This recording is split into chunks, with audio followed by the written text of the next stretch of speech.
남편은 제멋대로 시어머니를 모시고 와서는 자기가 직접 돌보겠다고 큰 소리쳤죠. 저는 고개를 끄덕이며 동의했지만 어머님이 도착하자마자 이렇게 말했어요. 회사에서 6개월 해외 출장을 가게 됐어요.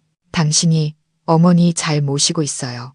촛불이 아른거리며 붉은 와인잔 2개의 그림자를 드리웠습니다. 스테이크의 고소한 냄새와 아침에 막 꽂아둔 장미 향기가 은은하게 퍼져나갔죠.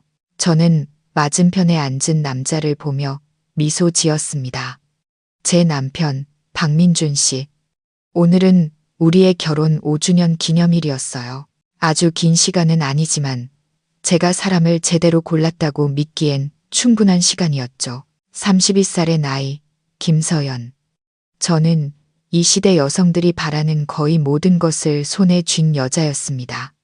프로젝트 팀장이라는 안정적인 커리어, 제 힘으로 마련한 고급 아파트, 그리고 저를 언제나 사랑해준다고 믿었던 남편까지요. 서연아, 한잔해. 우리가 한 가족이 된 날을 축하하며 민준 씨가 미소를 머금은 채 잔을 들어 올렸습니다. 제 잔을 그의 잔에 가볍게 부딪히자 맑은 크리스털 소리가 행복한 음악처럼 울려 퍼졌습니다. 이 아파트는 제 피땀이었습니다. 벽지 색깔부터 수입 소파, 스마트홈 시스템에 이르기까지 모든 세부사항을 제가 직접 고르고 비용의 대부분을 지불했죠. 거실에 걸린 추상화 유화는 제가 좋아하는 작가의 작품으로 민준 씨 2달치 월급과 맞먹는 가격이었지만 전 한 번도 계산적으로 군 적이 없었어요. 집은 보금자리이고 보금자리라면 서로 비교하고 따지는 곳이어서는 안 된다고 생각했으니까요. 저는 그저 민준 씨가 제 곁에서 저를 지지하고 이해해 주기만 하면 그것으로 충분했습니다. 낭만적인 저녁 식사가 한창 무르익을 무렵 갑자기 초인종이 울렸습니다. 저는 시계를 보며 눈살을 찌푸렸어요. 벌써 밤 9시가 다 되어 가는데 이 시간에 누가 온 걸까요? 민준 씨는 어딘가 비밀스러운 미소를 지으며 저를 쳐다봤습니다. 내가 당신을 위해 준비한 깜짝 선물일 거야. 어서 나가서 문 열어봐. 저는 호기심이 생겨 무슨 선물을 주문했기에 이렇게 늦게 배송이 오는 걸까? 이런저런 추측을 하며 자리에서 일어났습니다. 저는 즐거운 마음으로 현관으로 걸어가 차가운 문고리를 잡았습니다. 문이 열리는 순간 제 입가의 미소는 그대로 얼어붙었습니다. 제 앞에 서 있는 사람은 택배 기사가 아니었습니다. 민준 씨를 많이 닮은 나이든 여성. 그리고 그 옆에는 커다란 여행 가방 2개가 놓여 있었습니다.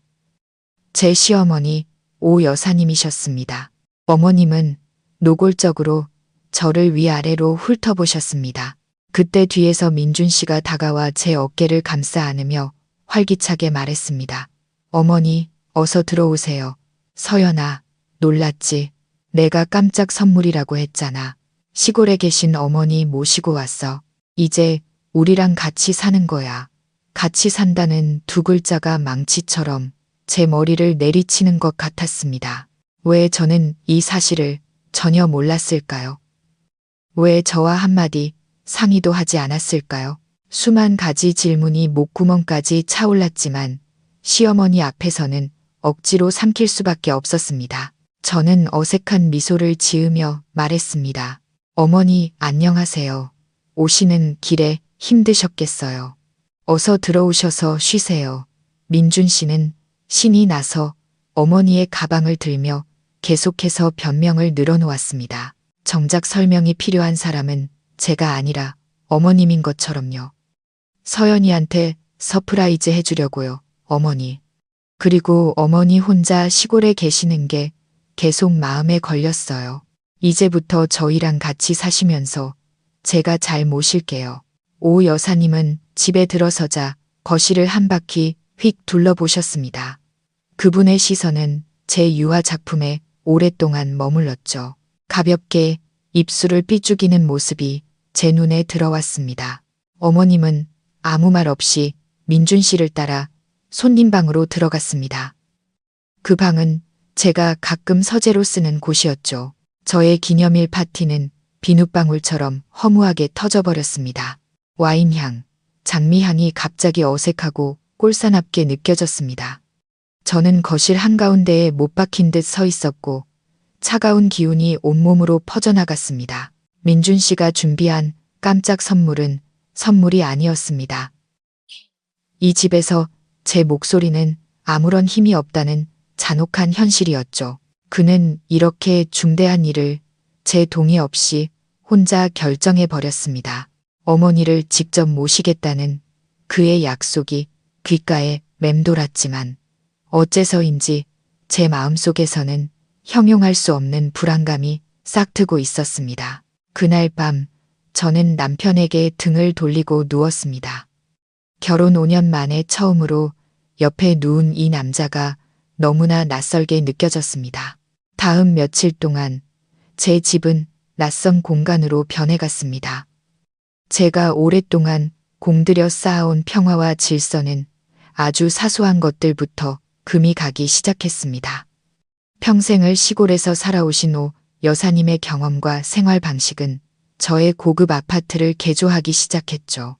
첫날 아침, 눈을 떠보니 스마트 홈 시스템 전체가 꺼져 있었습니다. 조명은 자동으로 켜지지 않았고 커튼도 저절로 걷히지 않았습니다. 거실로 나가보니 시어머니께서 쓸데없이 전기만 잡아먹는다고 생각하시는 기기들의 플러그를 하나씩 뽑고 계셨습니다. 어머니, 뭐 하세요? 그건 중앙 제어 장치라서 전원이 연결되어 있어야 작동해요. 어머님은 저를 돌아보셨지만 손은 콘센트에서 떼지 않으셨습니다. 아이고, 집이 얼마나 넓다고 이런 요란한 걸 설치했니? 손발은 뒀다 뭐에 쓰려고 커튼 하나, 불 하나 직접 못 켜? 이러니 전기세가 몇십만 원은 나오겠다. 저는 그 기기들이 생각만큼 전기를 많이 먹지 않는다고 설명하려 했지만 어머님은 제가 사기당했다며 손사래를 칠 뿐이었습니다. 민준 씨가 나와서 그 광경을 보더니 그저 허허 웃으며 상황을 무마하려 했습니다. 서연아, 어머니 말씀도 일리가 있잖아. 우리 가족을 위해 절약하는 거지. 저는 입을 다물었지만 마음속에서는 폭풍이 몰아쳤습니다. 그건 제 돈이었고 제 노력이었습니다. 저는 편안하고 안락한 삶을 위해 열심히 일한 것이지 원시시대로 돌아가기 위해 일한 게 아니었습니다. 하지만 그건 시작에 불과했습니다. 제빵 도구, 커피 머신, 착즙기로 가득했던 제 자랑거리인 주방은 순식간에 잡동사니 창고가 되어버렸습니다. 오 여사님은 제 스테인리스 냄비 세트가 당신의 오래된 가마솥보다 맛이 없다며 불평했고 본차이나 식기 세트는 비싸고 깨지기 쉽다고 타박하셨습니다. 그리고 시골에서 낡고 좀먹은 나무 찬장을 가져와 부엌 한 구석에 떡하니 놓아두셨죠. 제가 사랑했던 미니멀한 디자인은 완전히 파괴되었습니다. 내 냉장고는 너무 작아서 뭘 넣을 수가 없구나. 매일 장을 봐야 하니 번거롭기 짝이 없어.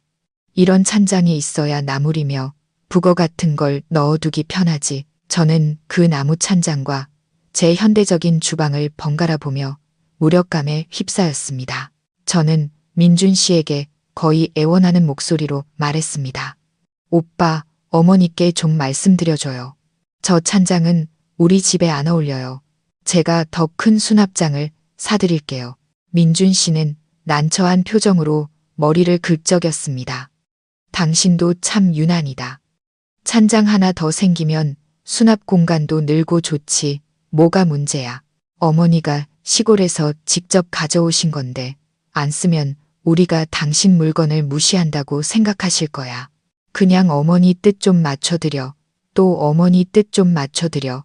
민준 씨의 그 말은 독이 든 진정제 같았습니다.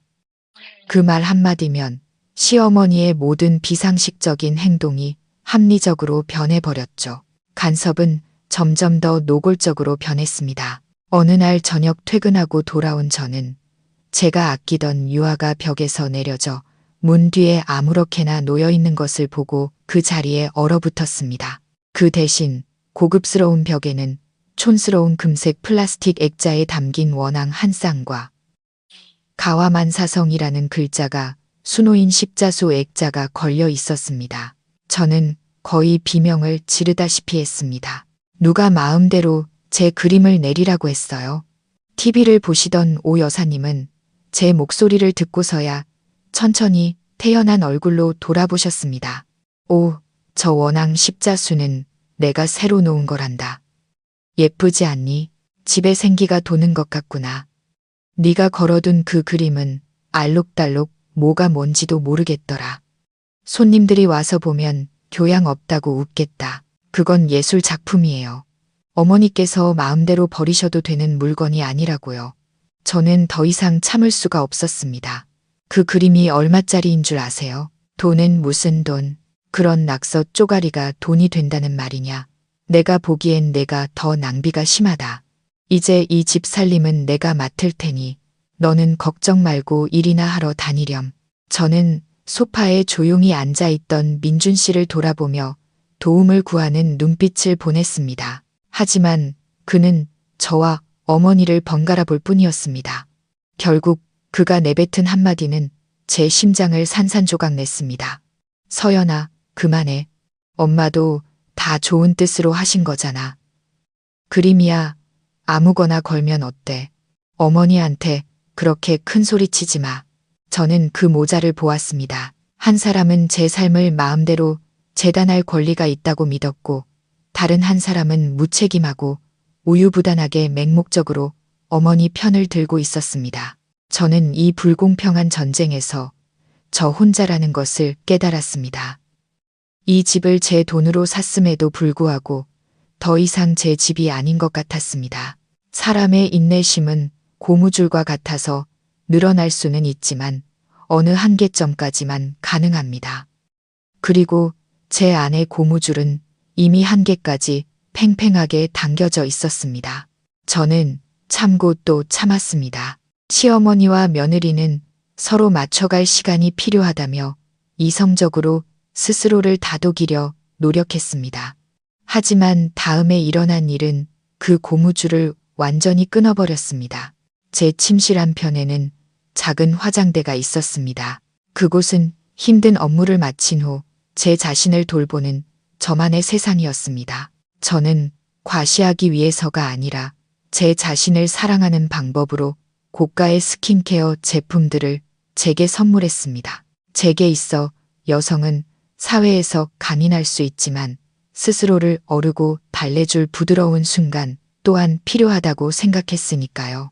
운명의 그날 밤, 저는 고객 접대를 마치고 꽤 늦게 집에 돌아와 몸이 천근만근이었습니다.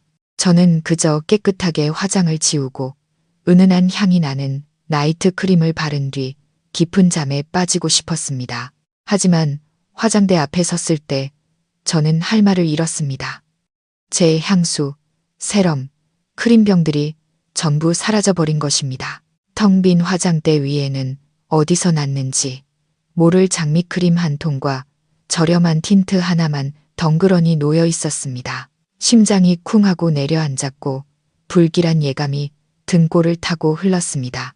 저는 미친 듯이 화장대 서랍을 열어보았습니다. 없었습니다. 휴지통을 뒤졌습니다. 역시 없었습니다. 저는 정말로 공황 상태에 빠지기 시작했습니다. 그 화장품들은 제 작은 재산이었고 제 월급을 아껴가며 하나씩 모은 것들이었습니다. 바로 그때 민준 씨가 욕실에서 나오다가 제 넋 나간 표정을 보고 물었습니다. 뭘 그렇게 놀라서 찾아. 내 화장품, 내 스킨케어 세트 전부 다 없어졌어. 오빠, 못 봤어? 제 목소리가 떨렸습니다.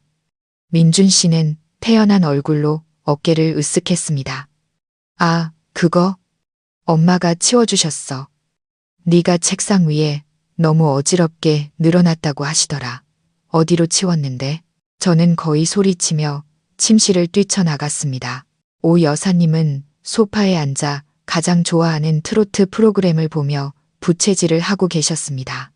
어머니, 제 물건들 어디에 두셨어요? 오 여사님은 저를 흘끗 쳐다보더니 다시 TV로 시선을 돌리며 아무렇지 않게 말했습니다.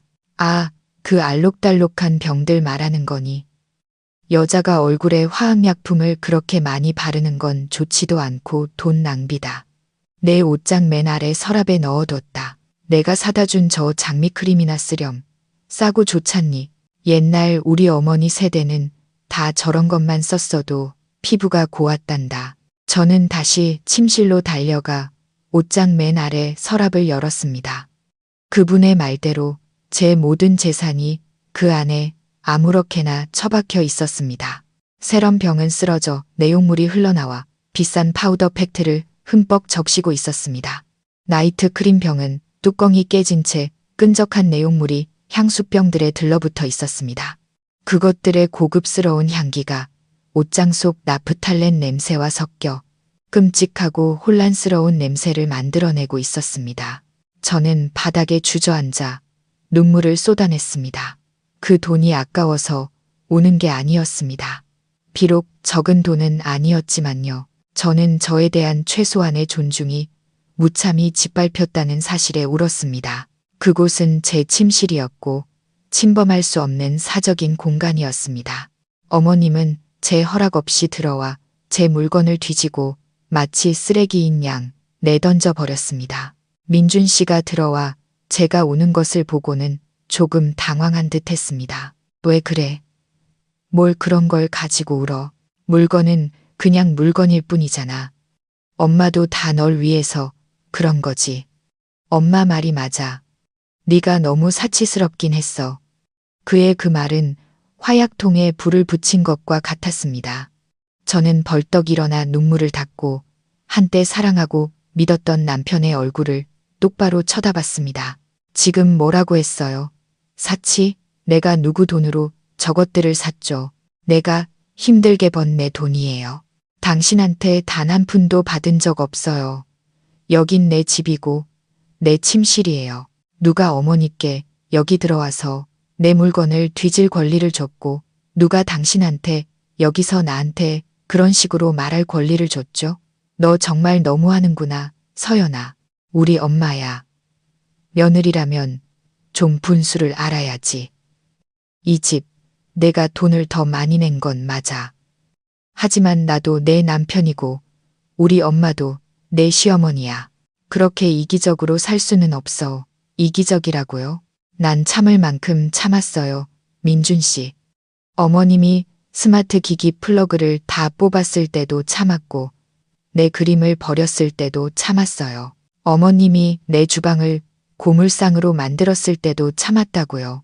하지만 오늘은 더 이상 못 참겠어요. 내 사생활이 침해당했는데 남편이라는 사람은 나를 보호해 주기는커녕 어머니 편을 들면서 나를 비난하고 있잖아요. 당신 아직도 나를 아내라고 생각하기는 해요. 우리는 5년 결혼 생활 중 가장 크게 다퉜지만 결과는 언제나 같았습니다. 민준 씨는 제가 시어머니께 버릇없이 굴었고 이기적이고 철이 없다고 생각했습니다. 그는 거실로 나가 자겠다며 저를 엉망이 된 방과 산산조각 난 마음과 함께 홀로 남겨두었습니다. 그날 밤 저는 잠을 이루지 못했습니다. 눈물은 이미 말라버렸고 그 자리에는 무서울 정도로 텅 빈 공허함만 남았습니다. 저는 제가 틀렸다는 것을 깨달았습니다. 제 가장 큰 실수는 민준 씨와 결혼한 것이 아니라 너무 많이 희생하고 너무 많이 참아서 사람들이 제 희생을 당연하게 여기게 만든 것이었습니다. 저는 경제적인 부분을 책임지고 이 가정을 위해 헌신했지만 돌아온 것은 무시와 배은망덕뿐이었습니다. 사랑, 그 사랑은 맹목적으로 어머니를 감싸는 민준 씨의 눈빛 속에서 네가 너무 사치스러워라는 그의 말 속에서 이미 죽어버렸습니다. 이제는 제 자신을 구해야 할 때였습니다. 제 머릿속에 명확하고 단호한 생각이 떠올랐습니다. 저에게는 계획이 필요했습니다. 이 지옥에서 벗어날 계획, 자유 프로젝트라는 이름의 계획이었습니다. 그 운명의 밤 이후 저는 더 이상 다투거나 울지 않았습니다. 저는 무서울 정도로 침묵을 지켰습니다. 가족 식사 시간에 저는 여전히 그 자리에 앉아 음식을 집었지만 한마디도 하지 않았습니다. 민준 씨와 시어머니는 아마도 제가 토라졌고 곧 모든 것이 괜찮아질 거라고 생각했을 겁니다. 그들은 한 여자가 할 말이 바닥났을 때의 침묵이 수만 번의 격렬한 논쟁보다 더 무섭다는 것을 몰랐습니다. 그 침묵은 바로 모든 것을 내려놓기로 결심한 영혼의 신호였습니다. 밖에서 저는 여전히 전문적인 프로젝트 팀장이었습니다. 단정한 모습과 활기, 결단력을 갖추고 회사에 출근했지만 제 안에서는 거대한 계획이 형성되고 있었습니다. 저는 프로젝트를 기획하는 사람입니다. 제 강점은 계획을 세우고 위험을 예측하며 정확하게 실행하는 것입니다. 이번에 제 인생에서 가장 중요한 프로젝트가 공식적으로 시작되었습니다. 그 이름은 자유 프로젝트. 저는 개인 컴퓨터에 여러 겹의 비밀번호로 잠긴 파일에 이 계획을 신중하게 기록했습니다. 프로젝트의 첫 번째 단계는 데이터 수집 및 분석이었습니다. 저는 매일 밤 민준 씨와 시어머니가 잠든 후 컴퓨터 앞에 앉았습니다. 일을 하기 위해서가 아니라 제 삶 전체를 체계적으로 정리하기 위해서였습니다. 저는 지난 5년간의 모든 은행 계좌 내역을 출력했습니다. 크고 작은 모든 지출 항목을 엑셀 시트에 꼼꼼하게 기록했습니다. 매달 나가는 아파트 대출금, 전기세, 수도세, 인터넷 요금, 관리비, 식비, 생필품 구매 비용, 모든 것이 거짓말을 모르는 숫자들을 통해 명확하게 드러났습니다. 결과는 제 예상에서 벗어나지 않았지만 여전히 가슴을 아프게 했습니다. 가족 생활비의 80% 이상을 제가 부담하고 있었습니다. 민준 씨의 월급은 식비에 보태라며 저에게 주는 약간의 돈을 제외하고 대부분은 대학생인 남동생 민호의 용돈으로 최신형 휴대폰을 사는 데에 친구들과의 술값으로 사용되었습니다. 이 집을 살 때 냈던 계약금의 70%는 제 저축이었습니다. 매달 나가는 은행 대출금은 제 통장에서 자동으로 빠져나갔습니다. 민준 씨는 가장이라는 이름만 걸고 있었을 뿐 실제로는 제가 이 집을 어깨에 짊어지고 있었습니다. 그 차가운 숫자들은 제 얼굴에 쏟아지는 얼음물처럼 저를 완전히 정신 차리게 했습니다. 맹목적인 사랑 때문에 저는 이 모든 신호들을 너무 오랫동안 무시해왔습니다. 저는 남편이 그저 조금 무심할 뿐이고 언젠가는 철이 들 거라고 스스로를 속여왔습니다. 하지만 아니었습니다. 그것은 뼛속 깊이 박힌 이기적이고 무책임한 본성이었습니다. 그는 제 기여를 당연하게 여겼습니다. 두 번째 단계, 행동 계획 수립. 저는 즉각적인 전쟁을 일으키지 않으면서 합법적으로 이 집을 떠날 수 있는 설득력 있는 이유가 필요했습니다. 장기 출장은 완벽한 방법이었습니다. 제 직책상 불가능한 일도 아니었죠. 저는 가짜 서류를 만들기 시작했습니다. 싱가포르 본사에서 온 이메일, 제가 그래픽 기술을 이용해 정교하게 만들어낸 직인과 서명이 찍힌 긴급 출장 발령서, 출장 기간은 6개월, 목표는 위기 프로젝트 해결. 세 번째 단계, 자원 준비.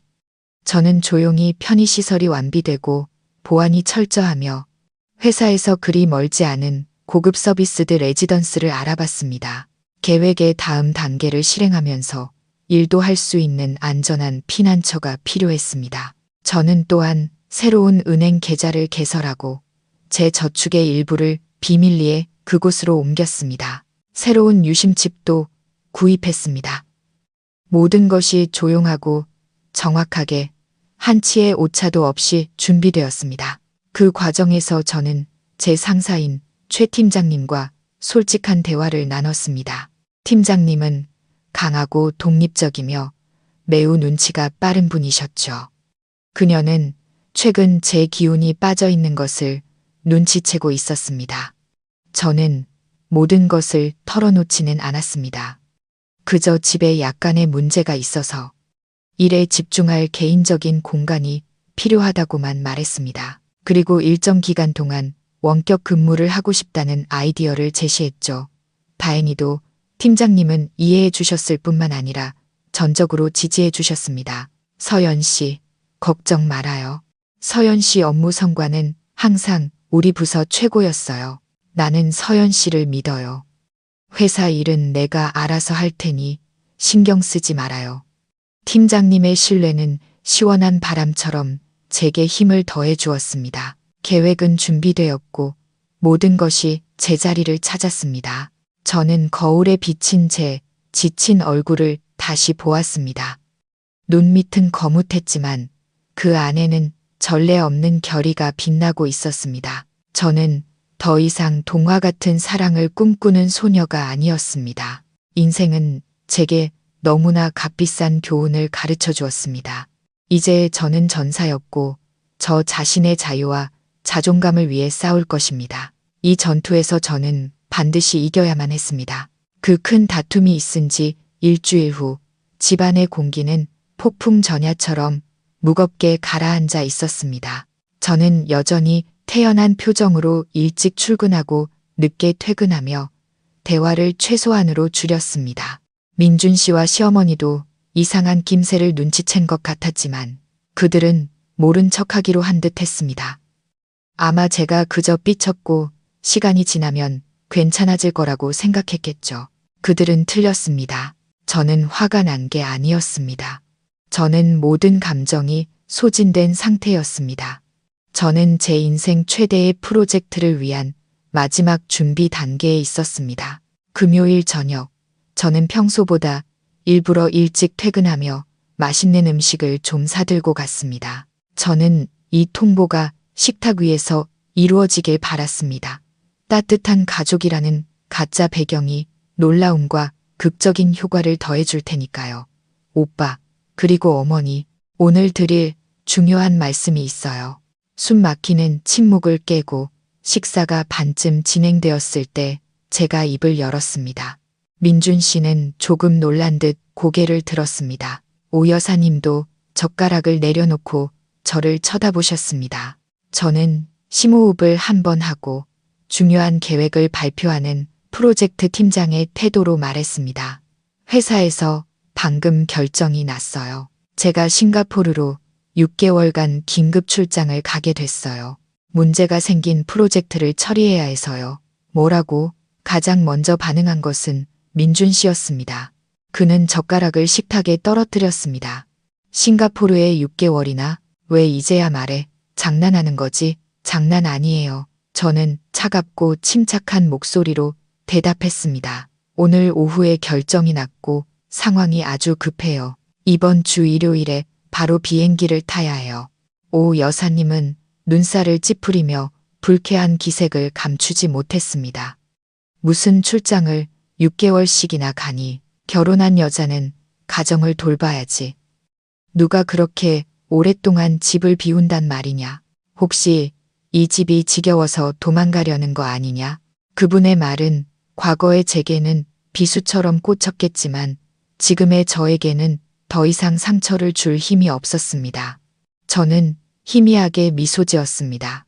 나중에야 알았지만 그 미소는 참으로 차갑게 보였을 겁니다. 어머니, 이건 제 커리어에 있어서 아주 큰 기회예요. 거절할 수 없어요. 그리고 저는 민준 씨의 눈을 똑바로 쳐다보며 말했습니다. 그리고 제가 없는 동안 어머니를 돌보는 일은 전적으로 오빠에게 맡길게요. 오빠가 어머니를 모시고 오던 날 약속했던 것처럼요. 오빠가 직접 어머니를 돌보겠다고 했잖아요. 난 오빠가 잘할 거라고 믿어요. 제 말은 민준 씨의 얼굴에 찬물을 끼얹은 것과 같았습니다. 그는 더듬거렸습니다. 하지만 나도 내 일이 있잖아. 평소에 집안일은 다 네가 했는데. 그럼 이제부터 오빠가 한번 해봐요. 저는 그의 말을 끊었습니다. 오빠 일이 나보다 바빠요? 아니면 오빠 월급으로는 어머니와 기본적인 생활비를 감당하기에 부족하다고 말하려는 건가요? 저는 가방에서 매티큘러스리 준비한 가짜 서류 뭉치를 꺼내 테이블 위에 올려놓았습니다. 여기 발령장이랑 비행기표예요. 농담 아니에요.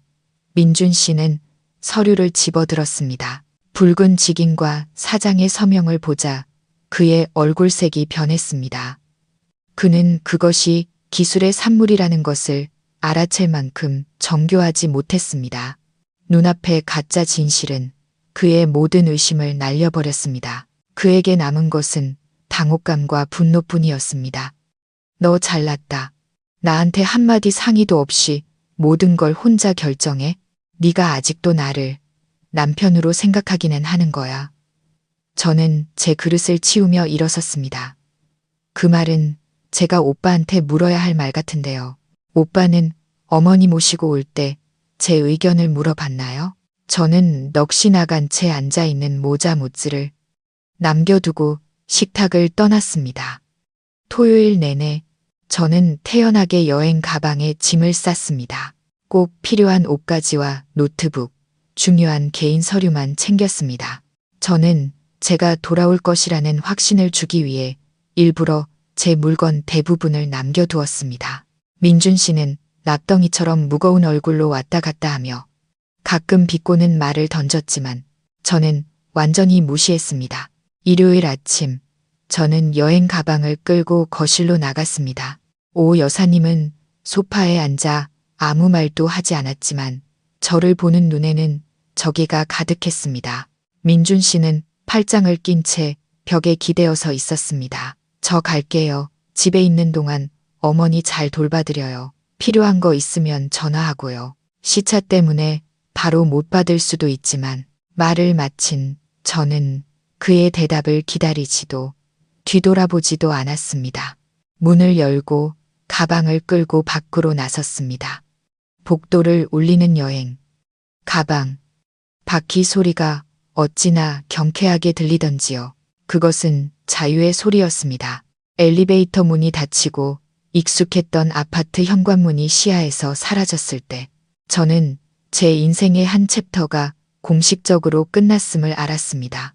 저는 공항으로 가지 않았습니다. 택시는 시내를 한 바퀴 돈 후 제가 지난주에 비밀리에 임대한 다른 지역의 고급 서비스들 레지던스 앞에 멈춰 섰습니다. 저는 가방을 끌고 로비로 들어섰습니다.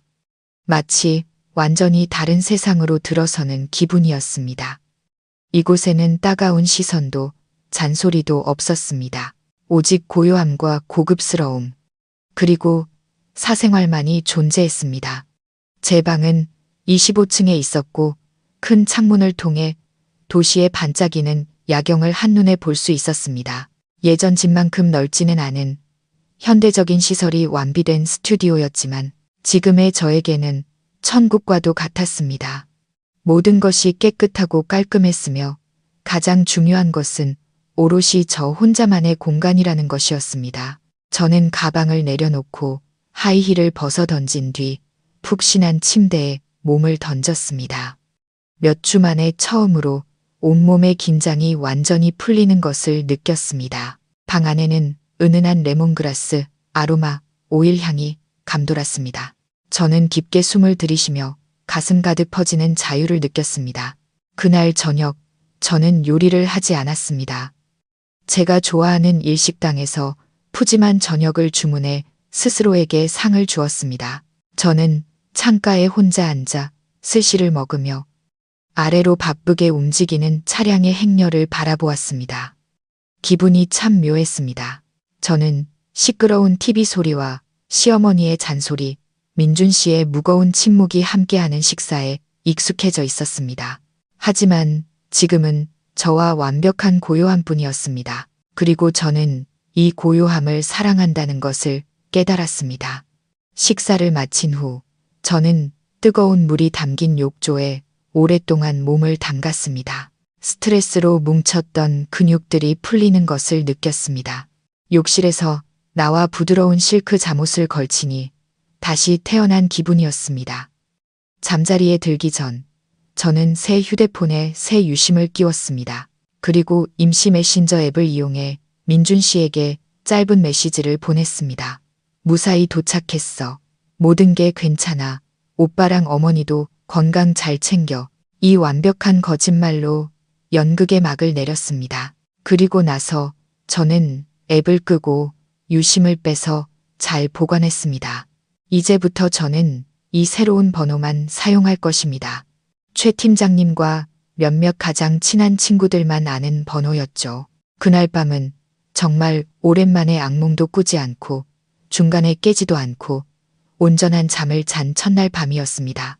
저는 마치 제 자신이 만들어낸 평화의 품에 안긴 아이처럼 깊고 단잠을 잤습니다.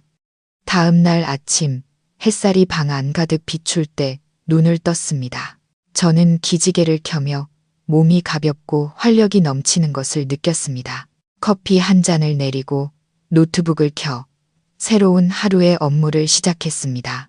조용한 공간 덕분에 고도로 집중할 수 있었고 업무 효율은 눈에 띄게 향상되었습니다. 쉬는 시간에는 불평 소리를 들을 필요도 눈에 거슬리는 것들을 볼 필요도 없었습니다. 제가 좋아하는 클래식 음악을 틀고 저만의 공간에서 자유롭게 돌아다닐 수 있었죠. 저는 작지만 아늑한 이 방을 둘러보았습니다. 이것은 도망이 아니었습니다. 이것은 귀환이었습니다. 지난 5년 동안 제가 무심코 잃어버렸던 제 자신에게로 돌아오는 것이었습니다. 자유 프로젝트는 단지 해로운 결혼 생활에서 벗어나는 것뿐만 아니라 제 자신을 되찾는 여정이었습니다. 그리고 저는 그 여정을 올바르게 시작했다는 것을 알았습니다. 피난처에서 혼자 보낸 시간은 제가 육체적으로나 정신적으로나 진정으로 재충전하는 시간이었습니다. 일은 여전히 최우선 순위였습니다. 이상적인 환경에서 원격으로 일하니 프로젝트를 훌륭하게 완수할 수 있었습니다. 최 팀장님은 매우 만족해 하셨죠. 화상 통화 중에 종종 농담을 던지셨습니다.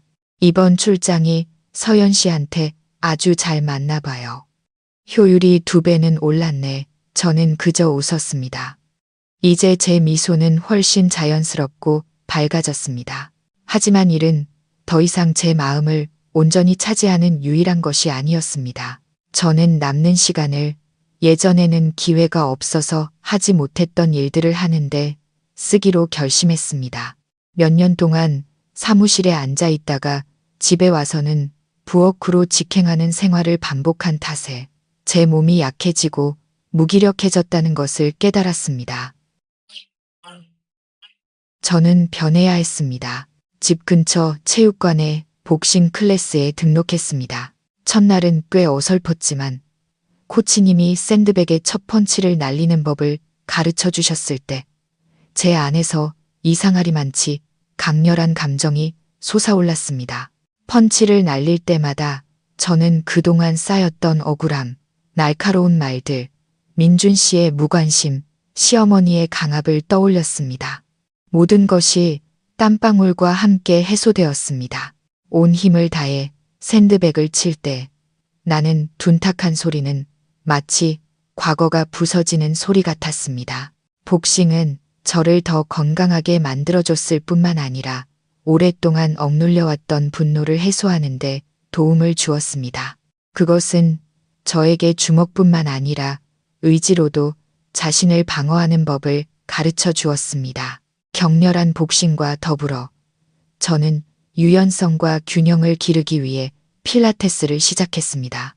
각각의 호흡과 근육의 움직임에 고도의 집중을 요구하는 느린 동작들은 제가 제 몸과 다시 연결되도록 도와주었습니다. 저는 제 몸의 소리를 듣고 그것을 사랑하는 법을 배웠습니다. 더 이상 거울을 보며 단점을 지적하지 않고 이 몸이 가진 힘과 강인함을 소중히 여기기 시작했습니다. 저는 제 자신을 위해 건강한 식사를 요리하기 시작했습니다. 남편과 시어머니의 입맛을 맞추기 위한 기름지고 짠 음식이 아니라 신선한 샐러드, 간단하게 구운 닭가슴살, 비타민이 가득한 스무디 같은 것들이었죠. 저는 배를 채우기 위해서가 아니라 제 몸에 영양을 공급하기 위해 먹었습니다. 저녁에는 예전에 사두었지만 읽을 시간이 없었던 소설책들을 읽는데 시간을 보냈습니다. 저는 다른 세계, 다른 이야기들에 빠져들며 제 인생이 얼마나 넓은지 깨달았습니다. 저는 더 이상 낡은 아파트의 내 벽과 해로운 관계 속에 갇혀있지 않았습니다. 외모의 변화는 자연스럽게 찾아왔습니다.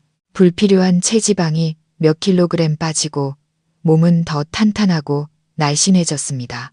균형 잡힌 식단과 충분한 수면 덕분에 피부는 예전에 내던져졌던 비싼 화장품 없이도 혈색이 돌고 윤기가 흘렀습니다.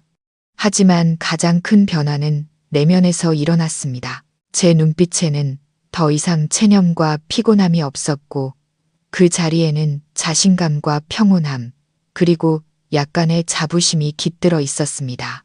어느 날 복싱 운동 후 거울 앞에 섰습니다. 땀으로 머리카락은 흠뻑 젖었고 얼굴은 붉게 상기되었지만 두 눈은 밝게 빛나고 있었습니다.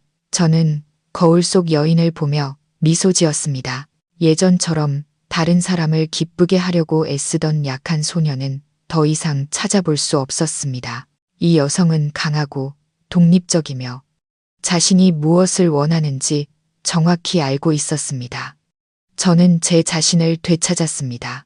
심지어 예전보다 더 나은 버전으로요. 그리고 저는 자유 프로젝트의 다음 단계를 위한 준비가 되었다는 것을 알았습니다. 계획의 2단계는 제가 떠난 지 약 3주 후 어느 화창한 월요일 아침에 시작되었습니다.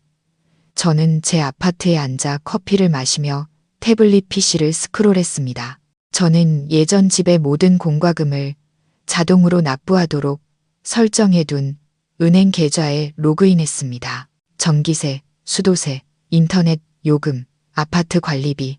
지난 몇 년간 모든 것이 매달 제 월급에서 빠져나갔습니다. 민준 씨는 아마 이런 것들을 확인하는 방법조차 몰랐을 겁니다. 저는 한 번의 클릭으로 모든 자동이체 설정을 차분하게 해지했습니다. 일을 마친 후 태블릿을 덮자 이상하리만치 마음이 평온했습니다. 제가 악랄하다고 생각하지 않았습니다. 저는 단지 책임을 제자리로 돌려놓고 있을 뿐이었습니다. 그가 가장이라면 그 역할을 제대로 보여주게 해야죠. 첫 번째 폭탄은 수요일 오후에 터졌습니다. 온라인 회의 중에 상황을 파악하기 위해 예비폰에 끼워둔 옛날 번호로 계속 전화가 걸려왔습니다. 민준 씨였습니다. 저는 무시했습니다. 회의가 끝나고 나서야 휴대폰을 확인했습니다. 부재중 전화가 10통이 넘게 와 있었고 당황한 기색이 역력한 메시지들이 쏟아져 있었습니다. 서연아, 집에 인터넷이 끊겼어. 나 일하는 중이었는데. 서연아, 왜 답이 없어? 인터넷 왜 이래? 네가 결제했는지 확인 좀 해봐. 통신사에 전화했더니 이번 달 요금이 미납됐대. 저는 메시지를 읽고 희미하게 미소 지었습니다. 그리고는 아주 순진한 말투로 딱 한 줄 답장했습니다. 어머, 정말 이상하네. 항상 자동으로 해뒀는데 내 카드가 해외에 있어서 시스템 오류가 났나 봐. 미안하지만 오빠가 통신사 가서 일단 대신 내줄 수 있을까? 내가 지금 너무 바빠서. 물론 저는 그의 월급이 동생 용돈과 자신의 유흥비로 지출되고 나면 월 중순쯤에는 거의 바닥난다는 것을 알고 있었습니다. 지금 당장 몇만 원의 인터넷 요금을 내는 것은 분명 그를 짜증나게 할 것이었습니다. 더 큰 두 번째 폭탄은 금요일 저녁에 터졌습니다. 이번에는 제가 받기로 결심한 전화였습니다. 여보세요. 하자마자 수화기 너머에서는 민준 씨의 다급한 목소리가 들려왔습니다. 서연아, 큰일 났어. 집에 물이 끊겼어. 어머니가 샤워하시다가 갑자기 찬물만 나와서 지금 욕실에서 난리가 나셨어. 저는 최대한 침착한 목소리를 유지했습니다. 왜 물이 끊겨요? 오빠가 요금 내는 걸 잊었나?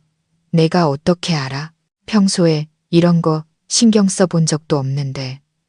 빨리 어떻게 좀 해봐. 그의 목소리는 명령조로 변하기 시작했습니다. 내가 지금 싱가포르에 있는데 어떻게 해결해요? 제 목소리도 차가워지기 시작했습니다. 오빠는 남자고 가장이잖아요. 그 정도는 스스로 처리할 수 있어야죠.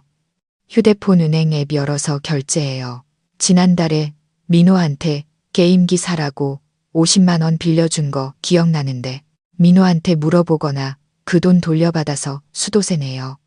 제 말에 민준 씨는 입을 다물었습니다. 그가 자신의 사적인 지출까지 제가 이렇게 소상히 알고 있을 줄은 몰랐을 겁니다. 잠시 후 그는 전화기 너머로 중얼거렸습니다. 알았어. 내가 알아서 할게. 그리고 전화를 끊었습니다. 저는 평생 뜨거운 물로만 씻으셨을 시어머니께서 이 일을 쉽게 넘어가지 않으실 거라는 걸 알았습니다. 그리고 정말로 클라이맥스는 다음 날 찾아왔습니다. 토요일 아침, 민준 씨가 거의 울먹이는 목소리로 전화를 걸어왔습니다. 서연아, 어머니 감기 걸리셨어. 어젯밤에 찬물로 씻으셔서 지금 기침하고 콧물 흘리셔. 빨리 돈 좀 보내줘. 병원에 모시고 가게. 바로 이 순간을 기다렸습니다.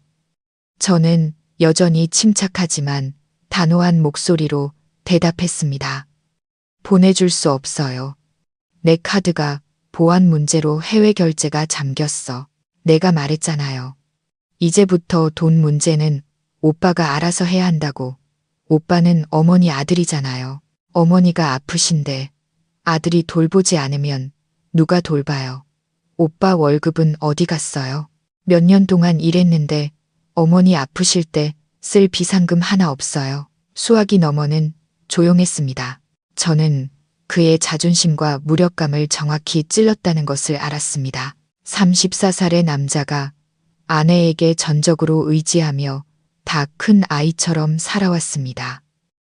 이제 저라는 방패막이 사라지자 그의 모든 약점이 드러나기 시작했습니다. 저는 죄책감 없이 전화를 끊었습니다. 오 여사님은 가벼운 감기일 뿐 위험한 상황은 아니었습니다. 하지만 이것은 그 모자에게 꼭 필요한 교훈이었습니다. 책임감과 돈의 가치에 대한 교훈. 제 자유 프로젝트는 제 자신을 해방시키는 것뿐만 아니라 제가 한때 사랑하려 노력했던 남편과 시어머니를 위한 조금은 고통스럽지만 속성으로 진행되는 과외 수업이기도 했습니다. 그 무력한 통화 이후 민준 씨는 더 이상 제게 전화하지 않았습니다. 저는 그가 한 번도 마주해 본 적 없는 책임이라는 잔혹한 현실과 씨름하고 있을 거라고 짐작했습니다. 저는 다시 전화하지도 안부를 묻는 메시지를 보내지도 않았습니다. 제 침묵이 바로 대답이었습니다. 저는 항상 스스로를 집안의 기둥이라고 자랑하던 그 남자가 제가 없을 때 어떻게 이 집을 지탱하는지 보고 싶었습니다. 그리고 정말로 그 기둥은 속부터 썩어 있었습니다. 며칠 후 저희 부부의 공통된 친구에게서 전화가 왔습니다. 그는 한참 안부를 묻더니 본론으로 들어갔습니다. 서연아, 요즘 민준이 무슨 일 있어? 며칠 전부터 친구들한테 여기저기 돈 빌리러 다니더라고. 큰 돈은 아니고 50만 원, 100만 원 정도인데 말투가 엄청 급해 보였어. 너희 부부 무슨 일 있는 거 아니지? 저는 가볍게 웃으며 능숙하게 대답했습니다. 제가 지금 해외 출장 중이라서요. 아마 혼자 집안일 하느라 좀 힘든가 봐요. 알려줘서 고마워요. 제가 전화해서 한번 물어볼게요. 물론 저는 전화하지 않았습니다. 저는 무슨 일이 벌어지고 있는지 정확히 알고 있었습니다. 민준 씨의 월급은 월 250만 원 정도였습니다. 예전에는 그 돈으로 주유비와 자잘한 개인 용돈을 해결하고 가끔 동생 민호에게 몇십만 원을 쥐어주면 그만이었습니다. 가장 큰 생활비는 모두 제가 감당했으니까요. 이제 그는 혼자서 두 사람의 식비, 곧 납부일이 다가오는 전기세와 수도세, 그리고 이제는 어머니의 약값까지 감당해야 했습니다. 그 적은 월급으로 어떻게 감당할 수 있겠습니까? 혼란의 절정은 남편의 귀한 남동생인 민호가 제게 직접 전화를 걸어왔을 때였습니다. 형수님, 형이 왜 그래요? 어제 갑자기 전화해서는 저번에 빌려준 50만 원 갚으라고 막 화를 내는 거예요. 제가 다 썼다고 하니까 저한테 막 뭐라고 하더니 그냥 끊어버렸어요. 두 분 무슨 일 있어요? 민호의 목소리에는 여전히 어리광 부리는 아이 같은 투정이 섞여 있었습니다. 저는 어이가 없었습니다. 그는 20살이지 3살짜리 아이가 아니었습니다. 내가 지금 해외에 있어서 집안 사정은 잘 모르겠는데 민호 너도 이제 대학생이니까 독립하는 법을 좀 배워야 하지 않겠니? 네, 형 지금 어머니 모시느라 힘들어. 형한테 더 이상 짐이 되지 마. 저는 말을 마치고 민호가 더 하소연할 기회를 주지 않고 전화를 끊었습니다. 지금 집안의 광경이 눈에 선했습니다. 친구들에게 돈 빌리기에 실패한 민준 씨는 마지막 구원투수인 동생에게 손을 내밀었을 겁니다. 하지만 그가 그토록 애지중지하던 동생은 매정하게 거절했겠죠. 무력감, 분노, 그리고 아마 약간의 수치심이 제 남편을 둘러싸고 있을 겁니다. 주머니 속의 송곳은 언젠가 튀어나오기 마련입니다. 그는 자신의 무능함을 영원히 숨길 수는 없었습니다. 그날 밤 민준 씨는 제게 장문의 메시지를 보냈습니다. 말투는 더 이상 이전처럼 거만하지 않았고 피곤함과 원망이 가득했습니다. 내가 도대체 무슨 생각인지 모르겠다. 서연아, 넌 떠나버리고 모든 걸 나한테 떠넘겼어. 어머니는 아프시고 집에는 돈 들어갈 때가 천지야. 내 월급으로 이걸 어떻게 다 감당하라는 거야. 내가 친구들한테 얼마나 창피하게 돈 빌리러 다녔는지 알아?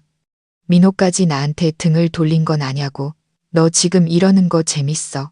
저는 메시지를 읽으며 통쾌함보다는 그의 해로운 순진함에 대한 서글픔을 느꼈습니다. 이 지경에 이르러서도 그는 자신의 잘못을 깨닫지 못하고 이 모든 어려움이 제가 그를 괴롭히기 위해 일부러 만든 것이라고 생각하고 있었습니다. 저는 잠시 생각한 후 위로가 아닌 그가 진실을 마주하게 하기 위해 답장했습니다. 지난 5년 동안 나도 그렇게 살았어. 민준 씨, 나도 혼자서 모든 걸 감당해야 했어. 하지만 난 불평하지 않았어. 그게 가족에 대한 내 책임이라고 생각했으니까. 내 월급이 오빠보다 많다고 해서 내가 모든 걸 짊어져야 한다는 뜻은 아니야. 이제 내가 없으니 그 책임은 당연히 오빠 몫이지. 오빠는 아들이고 남편이고 가장이잖아. 더 이상 나를 실망시키지 마. 메시지를 보내고 저는 휴대폰을 껐습니다. 저는 이것이 그에게 큰 충격이 될 것을 알았지만 충격만이 잠자는 사람을 깨울 수 있습니다. 가장의 책임감에 대한 교훈. 그는 그 수업료가 아무리 비싸더라도 스스로 배워야만 했습니다. 오 여사님의 감기는 제 생각보다 길어졌습니다.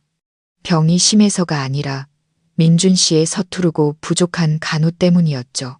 제 손길이 없으니 그 모자의 식사는 아마 배달 음식과 라면으로 가득했을 겁니다.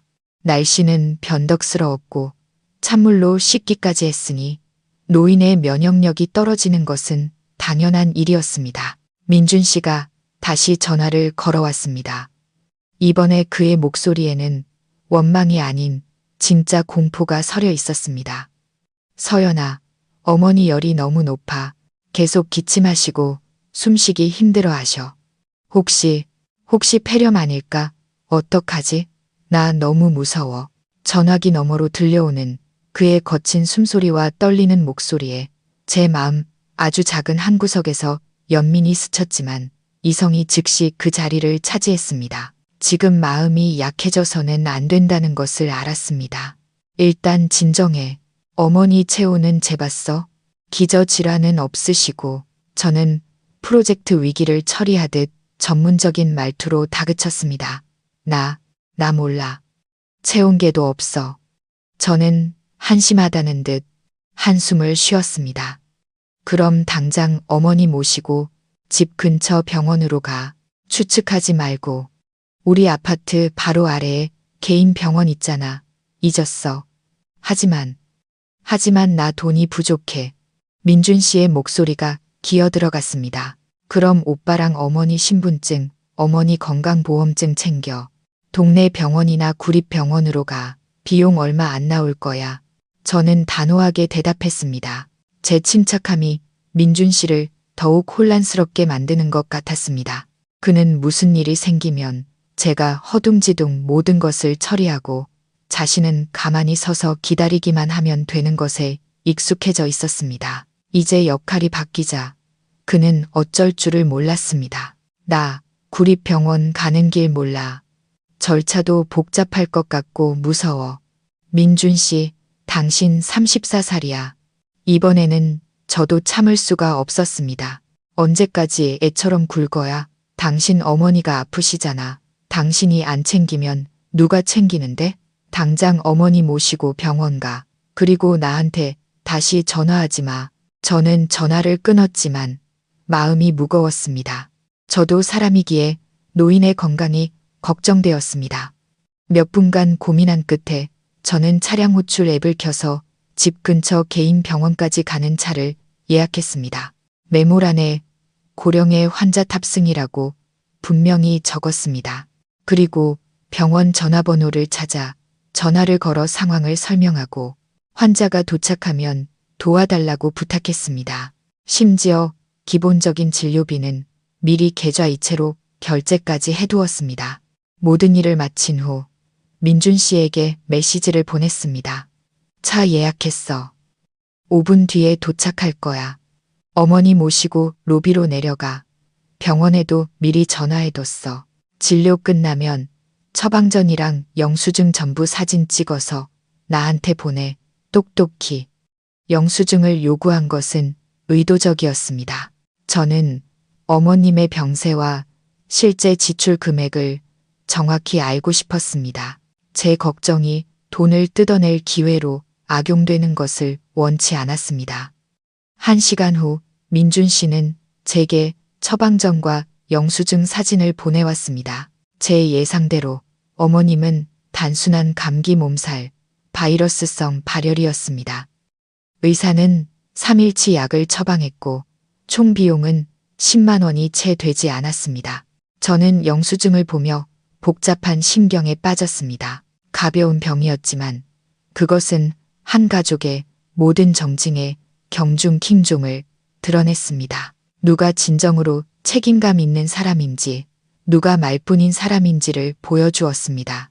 그리고 그것은 제가 떠나기로 한 결정이 전적으로 옳았다는 것을 제게 다시 한번 확인시켜 주었습니다. 저는 친어머니가 아플 때조차 스스로 돌볼 수 없는 남자에게 제 인생을 맡길 수 없었습니다. 민준 씨가 책임과 돈 문제의 혼란 속에서 허우적거리는 동안 저는 저만의 미래를 건설하는 길 위에서 견고한 발걸음을 내딛고 있었습니다. 출장 기간 동안의 뛰어난 업무 성과 덕분에 저는 꽤 큰 프로젝트 보너스를 받게 되었습니다. 거기에 제가 몇 년 동안 비밀리에 모아온 저축을 더해 저는 더 대담한 계획을 실행하기 시작했습니다. 새로운 집, 진정으로 저만의 집을 사는 것이었죠. 저는 더 이상 슬픈 기억과 숨 막히는 답답함으로 가득 찬 낡은 아파트로 돌아가고 싶지 않았습니다. 저는 새로운 공간이 필요했습니다. 누구의 판단이나 간섭도 받지 않고 자유롭게 제 자신이 될 수 있는 곳. 저는 주말을 이용해 집을 보러 다녔습니다. 더 이상 누구의 의견을 물을 필요도, 다른 사람의 취향을 고려할 필요도 없었습니다. 저는 예전 집보다 작은 방 2개짜리 아파트를 골랐지만 조용하고 보안이 좋으며 녹지가 많은 주거단지에 위치해 있었습니다. 그 아파트는 동양 발코니가 있어서 아침 햇살을 맞이할 수 있었습니다. 창문에서는 매일 아침 작은 강이 구불구불 흐르는 것을 볼 수 있었습니다. 그것은 제 영혼이 갈망하던 평화로운 풍경이었습니다. 예전에 민준 씨와 함께 집을 살 때가 생각났습니다. 그는 집을 찾는 과정에 거의 참여하지 않았습니다. 제가 마음에 드는 집을 고르고 나서야 그는 마지못해 따라와 대충 훑어보고는 고개를 끄덕였습니다. 프로젝트를 알아보고 은행과 협의하고 인테리어를 감독하는 모든 부담이 제 어깨에 지워졌습니다. 그는 입주하는 날에만 나타나 사진을 찍고 SNS에 우리 부부의 결실이라는 글과 함께 올렸습니다. 이제와 생각해보니 제가 얼마나 어리석었는지 알겠습니다. 이번에는 달랐습니다. 저는 모든 것을 제 손으로 직접 했습니다. 계약서의 모든 조항을 꼼꼼히 읽고 시행사와 직접 협상했으며 인테리어 디자인 아이디어를 직접 냈습니다. 이 집의 벽돌 한 장, 일제 곱미터마다 제 땀과 결단이 스며들어 있었습니다. 그것은 제가 수많은 투쟁 끝에 얻어낸 독립과 자율의 상징이었습니다. 매매 계약서에 서명하는 날, 저는 우아한 흰색 원피스를 입고 가볍게 화장을 했습니다. 저는 분양사무소 직원 맞은편에 앉아 계약서에 제 이름을 서명했습니다. 매수인 김서연. 그 옆에는 다른 누구의 이름도 없었습니다. 그 순간 저는 강렬한 해방감을 느꼈습니다. 이것은 단순한 종이 한 장이 아니었습니다. 이것은 제 자유에 대한 증명서였습니다. 저는 공식적으로 저만의 공간, 누구도 침범할 수 없는 곳을 소유하게 되었습니다. 분양사무소를 떠나 저는 서비스드 레지던스로 바로 돌아가지 않았습니다. 저는 새 집으로 차를 몰았습니다. 아직 완공 중인 공사 현장이었지만 저는 이미 그곳에서의 제 미래 생활을 상상할 수 있었습니다. 발코니에는 매일 아침 책을 읽을 수 있도록 안락의자를 둘 것입니다. 남은 방 하나는 서재 겸 요가 방으로 만들 것입니다. 거실 벽은 제가 좋아하는 민트색으로 칠할 것입니다. 아직 페인트 냄새가 가시지 않은 공간 한가운데 서서 저는 미소 지었습니다. 억지 미소도 무언가를 감추는 미소도 아니었습니다. 그것은 행복과 희망의 미소였습니다. 미래의 집이 저를 기다리고 있었고 저는 그곳이 진정한 보금자리가 될 것이라는 것을 알았습니다. 새 집 계약서에 서명한 후 저는 더 이상 미룰 수 없다는 것을 알았습니다. 과거와 완전히 단절해야 할 때가 온 것입니다. 출장은 영원히 계속될 수 없었고 저 또한 서비스드 레지던스에서의 임시 생활을 계속하고 싶지 않았습니다. 저는 예전 집에서 제 중요한 개인 물품들을 가져와야 했습니다. 이것은 위험 부담이 큰 단계였습니다. 비밀스럽고 신속하게 처리해야만 했습니다. 저는 수요일을 택했습니다. 민준 씨가 확실히 회사에 있고 오 여사님은 시장에 가시거나 집에서 TV를 보고 계실 시간이었죠. 저는 전문 포장이사 업체를 고용하여 조용하고 효율적으로 작업해 줄 것을 요청했습니다. 정확히 오전 10시 작은 트럭이 아파트 지하 주차장에 도착했습니다. 저는 이사업체 직원 2명과 함께 집으로 올라갔습니다. 열쇠를 문에 꽂을 때 심장이 쿵쾅거렸습니다. 익숙한 문이 열리자 집안의 모습이 눈앞에 펼쳐졌습니다. 제가 생각했던 것보다 훨씬 더 지저분했습니다. 어젯밤 먹은 그릇들이 싱크대에 그대로 담겨 있었고 과자 봉지들이 거실 테이블에 널려 있었습니다. 오 여사님의 십자수 액자는 여전히 벽에 떡하니 걸려 흉물스럽게 보였습니다. 옅은 곰팡이 냄새와 오래된 음식 냄새가 공기 중에 떠다녔습니다. 이곳은 더 이상 제가 정성껏 가꾸던 깨끗하고 정돈된 보금자리가 아니었습니다. 저는 감상에 젖을 시간을 스스로에게 허락하지 않았습니다. 저는 단호하게 행동했습니다. 침실에 있는 제 옷, 신발, 가방, 화장품, 서재에 있는 책장의 모든 책, 컴퓨터, 서류들 모두 빨리 옮겨주세요. 저는 직원들에게 지시하면서 동시에 가장 중요한 기념품들을 제 손으로 직접 챙겼습니다. 서랍을 열자 제가 여전히 보관하고 있던 오래된 사진들이 나왔습니다. 우리의 결혼 사진, 첫 여행 사진, 사진 속 행복하게 웃고 있는 제 모습을 보며 잠시 슬픔이 스쳐 지나갔습니다. 이렇게 즐거웠던 시절이 있었는데 어쩌다 모든 것이 이렇게 되었을까? 저는 사진들을 버리지 않았습니다. 작은 상자에 담아 테이프로 봉했습니다. 어쩌면 언젠가 마음이 완전히 평온해졌을 때 그것들을 다시 볼 용기가 생길지도 모릅니다.